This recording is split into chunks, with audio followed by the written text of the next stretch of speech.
At that point, Ivan Drago even made me hate Russians for a while as a kid. And then I grew up and got smarter and realized I have no reason to hate anybody Russian. I don't know anybody Russian. But it feeds the stereotype, right? It feeds the anger, the competitiveness, the spirit that we're somehow inherently better than everybody else. Now that, again, here's more Russian athletes under the reign of Putin, who, again, the media in this country, we don't like the guy, and with all due respect, there's no reason to really like the guy at this point. But it just feeds the rhetoric and it feeds the stereotypes, and that's one thing I hate about this story. I don't like when bad things happen to feed the fuel of a stereotype.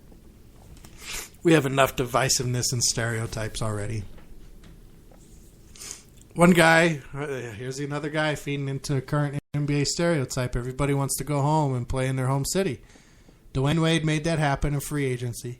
He said he's not bitter at Miami. Miami said they're not bitter at D-Wade. What else are they going to say? They don't want bad press. They want to look like the jerk, you know. They don't want to look like the D-bag who made the other side look good, and now all the bad press comes, look at what they said about their great player or their great owner, this great organization. No, nobody's going to do that. They're going to split amicably and have their private personal feelings on the sideline. That's how things are done in the media this day if you're smart and you're an athlete or an owner or coach or anybody else involved. But what I liked hearing at Wade's press conference, you know, of course he always wanted to play in Chicago. He thought he'd be drafted by Chicago in 2003. He, you know, grew up idealizing Jordan. If you grew up a Bulls fan at the time, who didn't, right? I would have been a Pippen fan myself, but, you know, Jordan was the marketing genius. And now he gets to play in Chicago. And in his press conference, he said, hey, this is Jimmy Butler's team. And again, you know, that could just be an example of he knows the right thing to say. He's not going to be the veteran free agent who comes in and tries to act all big and bad and, oh, this is going to be my team. I'm taking over. Everybody follow me. That wasn't his style. He brought in the big three of the Miami Heat era, and he didn't say this is my team. He said this is our team or this is LeBron's team or whatever. He was there to be a teammate. He was there to win. He was there to work every day and give everything he got. And like his commercial said, you fall down 7 times, you get up 8. You got to respect that about D-Wade. No matter what, he's going to give you everything he got. Now also, there's the rumors out there that potentially he could still be traded to Cleveland at some point and he could still end up with LeBron. And he tried to rebuff some of that in his press conference and said, you know, hey, don't listen to all the chatter that's out there. But maybe that's the angle that he's coming from, was saying, hey, this is still Butler's team, and that's not why he's showing the bravado or the leadership or the outspokenness in his press conference. You know, there's different things that could play out still. But I like D-Wade all in all. I think he's a trustworthy guy. I think he only speaks his mind when he needs to or when he feels he has to, as far as it comes to his teammates or his organizations. He tries to do most of his business outside of the press. So you just got to respect his game and the way he handles his business for the most part. And really, you got to also respect him as a father, getting custody of his children, and things of that nature that really have nothing to do with sports, but things that still to respect the man for. One thing I don't understand the Suns' perspective on this Amari Stoudemire retirement and having him end up signing a one-day contract with the Knicks. It's being reported and that Amari Stoudemire basically said the Suns just weren't interested in doing that kind of situation. Now, I understand some organizations, you can't do that with everybody. There's certain players that deserve it and certain players that don't. Understandably so. When it comes to New York Knicks, to me, that's not their job with Amari Stoudemire. That wasn't his best time in the NBA. That's not when he was a star in the league. That's not when he was dominating. That's when he was broken down, beaten down, coming off the bench. He ended his career there. But the Knicks honored him for what his entire career was, let him sign that one-day deal and retire. Now, this is a situation down in Phoenix. You saw Steve Kerr leave. Earl Watson this season, during the season, is promoted to head coach after they got rid of Hornacek. They had the situation publicly with the Morris brothers. Different trades the fans have not liked. And now this. Not willing to sign arguably one of their greatest players in the last 15, 20 years. Okay? Steve Nash is in there. Who else would be a great Sun over the last 15 or 20 years? There's been some good ones, but greats, it's pretty much Nash and Stoudemire. They should have just respected what he did, in my opinion, given him a one-day deal, had a little press conference with him, and let him ride off into the sunset. Now, it's being reported that he's going to go play for a team that he owns over in Israel next season, which great for him. That's just fun. He gets to probably come in and come out as he likes. And, it'll just be time playing basketball and probably vacationing more than anything. But, again, you have a career like his for what he did in Phoenix, for what they almost accomplished. And I know it's an almost. It's not what they accomplished. It's not the titles they won. But for a long time, when him and Nash were at their best for 5 or 6 years there, 4 or 5 years, they were a presence in the Western Conference. They mattered. They pushed the Lakers. They pushed the San Antonio Spurs. They pushed the Mavericks. Okay? They were often the team that one of those teams had to beat to get into the finals. So just, again, and it's another bad showing in a string of bad showings over the last 2 years or so from the Phoenix Suns, maybe even a little longer than that. And you just hope they can get it turned around because it was fun when the Phoenix Suns were good in the Western Conference. Back in the 90s with the Barkley days and Kevin Johnson and those boys. So let's hope they get it turned around. They can stop some of this bad press they're having. Let's hope Earl Watson can have a great season there as the head coach, get a full season under his belt. And everything will be good for the Phoenix Suns moving forward and Amari Stoudemire for that matter. Good story that really got me thinking and had me thinking a lot about myself that I read this week.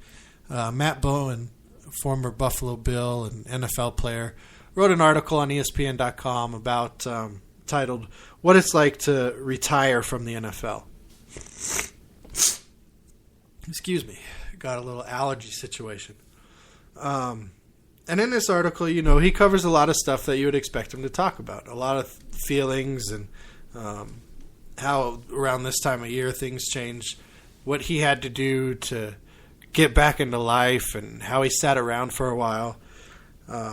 He talked about the schedule and the routine of it all. And, at this time of year, you came in, you had meetings, you had practices, you got to strap up on the pads, and things got going. And there was a structure and a routine to it. He talked about his years in the game. He played 7 seasons. He had an offer on the table for an 8th season, and he made the decision not because of concussions or injuries or he had made enough money or anything like that, but ultimately for him, family was more important at that time. And kudos, congratulations, much respect to you for being able to be strong enough in yourself to make that decision. A lot of guys aren't. A lot of guys play until the wheels fall off. A lot of guys play after the wheels fall off and embarrass themselves. A lot of guys don't get the chance because of injury or whatever else. Their career is just derailed and taken down. And, he goes on to talk about all the different reasons. Like I said, the concussions, the injuries, the current guys who maybe they feel like, it's not worth it anymore. I've made enough money. It's not fun. It's not worth all the work that goes in, the tear and the toll on the body that you have to go through. Current retirees with Calvin Johnson and players like that are currently retiring. The all retirement team we talked about the other day. All of them retired for different reasons, whether they were at the end of their career because they had played 17, 18 seasons like a Peyton Manning or a Charles Woodson, or it wasn't as fun for them anymore and they had gotten beaten up and had made the money they needed like a Calvin Johnson or some of these other guys. Or because, they were more weary and decided the risk isn't worth the reward for me and the fun's not there, so it's not worth me staying. Like some of these younger guys are making the decision to do. Some of these rookies are second-year guys. And again, all the respect to you for making a decision for yourself. That does not dictate how anybody else should do it. It doesn't mean anybody else should talk about how anybody else should do it. Just like you don't talk about somebody else's money, because if you got offered that, you would take it. And Matt Bowen, he went on, and ultimately after, sitting around and missing football, missing the game, missing the guys in the locker room and the camaraderie and the schedule and the routine everything that goes into football. Ultimately, he got himself back into graduate school. He went on to earn a master's in writing and publishing. He wrote this piece for ESPN.com. And of course he misses the game. So how did he supplement that need, that desire to compete, to see the guy smile after victory and come down after a loss, but then to work hard after that to get better? He moved on and he started coaching, which is great. I love to hear that. I love to see that. Give him back what the game gave to him. Being able to see the guys at the high school he works at cheer and come together and laugh and hug and hang out and remorse and everything that goes into a win and a loss and the battle that is football. And a lot of guys don't find that. A lot of guys miss out on that. A lot of guys can't find what to do after the game's gone. You think of a Nate Newton and the drug charges he got into. You think of Michael Irvin at the end of his career. These different guys you hear different stories of just falling off after their NFL careers was over because they don't know what to do next. They don't know where to find that competitive spirit or fill that gap. So I'm happy he put this article out. It's a good read. It made me think of all the time I spent after my car accident where I was double T-boned and was unable to play football again, and all the different emotions I went through and friends that I lost and people I lost contact with, interactions with the coaches, and just all the loss and depression that I felt around not having the game because it was so important and meant so much to me. And I didn't make it to that level. So it's even hard for me to fathom what it would be like. But a little piece of me thinks I understand. And for some of you guys out there who have lost your careers because of injury or have made it through and did the semi-pro thing or did the professional thing, and you know what I'm talking about. You know what the grind's like. You know what it feels like when it's not there anymore. And it's a big deal. So to everybody out there who's felt that way, who loves sports, thanks for tuning in and letting me talk to you about it. I really appreciate it. I love talking to you guys. I love hearing what you have to say. So please get at me either on my app, The Real Deal Sports Talk with KP. Get at me on Facebook, Real Deal Sports Talk with KP. On Twitter, The Real Deal KVP. Or, next time, just chat with me live. We'll have an open line here coming up soon. And maybe we'll have some call-ins and some open chats. Until next time, everybody, thanks for spending the end of your week with me.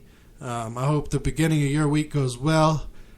We will have new schedules coming out, so pay attention to the schedules on Facebook. I will announce also more on the Wednesday show what those schedules will look like. We'll have new times, new dates. It's going to be exciting. I'm glad football's back. And until next time, everybody, just be real.